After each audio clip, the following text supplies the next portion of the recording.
Welcome back Smart Viewers. Makasih ya masih setia menyaksikan Worthy of Use and Wonder di layar kaca Smart Viewers.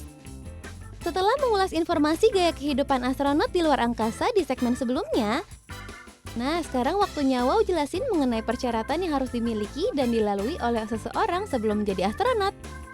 Nah, Smart Viewers, perlu diketahui bahwa hingga saat ini cuma ada 3 negara yang memiliki kewenangan dan kemampuan untuk mengirim warganya ke luar angkasa.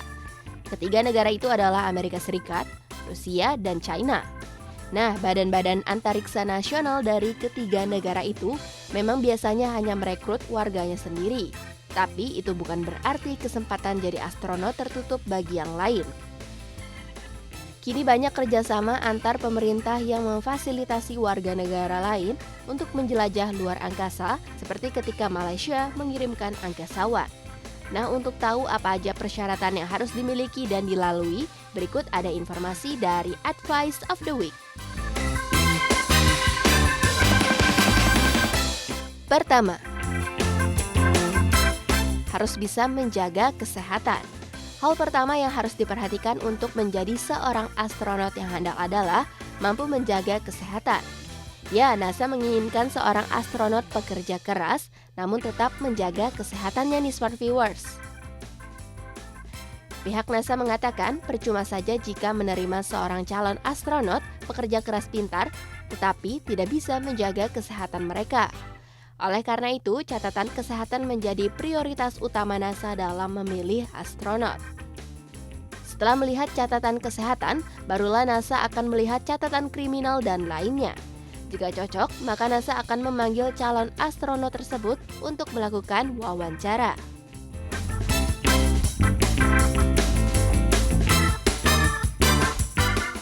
Kedua, bisa kerjasama. Jika seseorang sedang melakukan wawancara oleh NASA, maka mereka akan mendengar sebuah pertanyaan andalan NASA. Pertanyaan itu adalah, ceritakan mengenai diri Anda. Terdengar sangat mudah, namun pernyataan ini merupakan pernyataan yang sangat mematikan loh Smart Viewers. Dalam ilmu psikologi dasar, pertanyaan ini dapat mengungkapkan jati diri seseorang yang sebenarnya. Pihak NASA membutuhkan seseorang yang bisa bekerja sama dengan baik jika berhadapan dengan siapapun. Hal ini dikarenakan astronot akan melakukan penjelajahan dengan orang yang memiliki berbagai kepribadian. Setelah itu, poin penting lainnya yang menjadi perhatian NASA adalah seorang astronot harus bisa mengambil keputusan yang tepat secara cepat. Hal ini dikarenakan mereka akan menghadapi situasi di mana mereka harus mengambil keputusan tanpa ada orang lain yang dapat membantu di luar angkasa nih.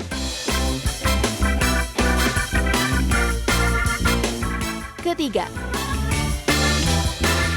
jurusan teknik, biologi, fisika, ilmu komputer, dan matematika adalah hal yang diutamakan untuk jadi calon astronot. Di samping jadi warga negara Amerika Serikat, badan antariksa paling terkenal di dunia, National Aeronautics and Space Administration atau NASA, juga mewajibkan peminat lowongan astronotnya berasal dari jurusan teknik, biologi, fisika, ilmu komputer, atau matematika. Badan-badan antariksa dari negara lain kebanyakan juga memiliki syarat pendidikan yang hampir sama. Mungkin karena ilmu-ilmu dasar yang dibutuhkan untuk jadi seorang astronot memang ada di dalam bidang-bidang keilmuan tersebut. Nah, beruntunglah nih bagi Smart Viewers yang kebetulan memang yang berasal dari jurusan-jurusan sebelumnya. Mimpi menjadi astronot masih bisa diupayakan nih. Keempat, calon astronot biasanya juga diwajibkan punya skill dan pengalaman menerbangkan pesawat jet. Pengalaman studi saja tidak cukup loh untuk jadi astronot badan antariksa seperti NASA. NASA juga mengharuskan calon-calon astronotnya memiliki pengalaman profesional di bidang terkait selama minimal 3 tahun. Atau kalau tidak punya, asalkan pernah mengemudikan pesawat jet minimal 1000 jam. Nah, poin pertama dan kedua ini cuma persyaratan dasarnya saja. Kalau dinyatakan memenuhi keduanya, calon astronot melewati wawancara intensif dan pemeriksaan medis terkait kesiapan tubuhnya menghadapi atmosfer luar angkasa. Kelima, melewati pelatihan khusus selama 2 tahun. Jika sudah dinyatakan lolos di persyaratan dasar, calon astronot masih harus menjalani pelatihan selama 2 tahun. Pelatihan ini termasuk pembelajaran teori tentang stasiun luar angkasa dan antariksa secara umum di dalam kelas seperti sederet latihan fisik, mulai dari menyelam dan berenang, tes ketahanan air ala militer, uji fisik saat terpapar atmosfer rendah atau tinggi, mengemudikan pesawat terbang gravitasi rendah, hingga belajar bahasa Rusia. Setelah pembelajaran intensif itu, mereka akan menghadapi rentetan ujian nih. Keenam, melewati beberapa kali simulasi. Mungkin hal ini mirip dengan perjalanan karir seorang dokter. Setelah lulus kuliah ada koas, setelah koas masih ada program magang. Nah, astronot ini juga harus benar-benar mengasah skillnya dulu sebelum turun ke lapangan. Seringkali mereka jadi backup bagi astronot lain atau melakukan simulasi penerbangan di laboratorium NASA. Mereka juga harus dinyatakan mahir mengemudikan pesawat T-38 dengan memenuhi syarat minimal terbang pakai pesawat itu. Ketika suatu hari ditunjuk untuk menjalani misi luar angkasa, para astronot ini masih harus melewati pelatihan intensif di kelas maupun di luar kelas.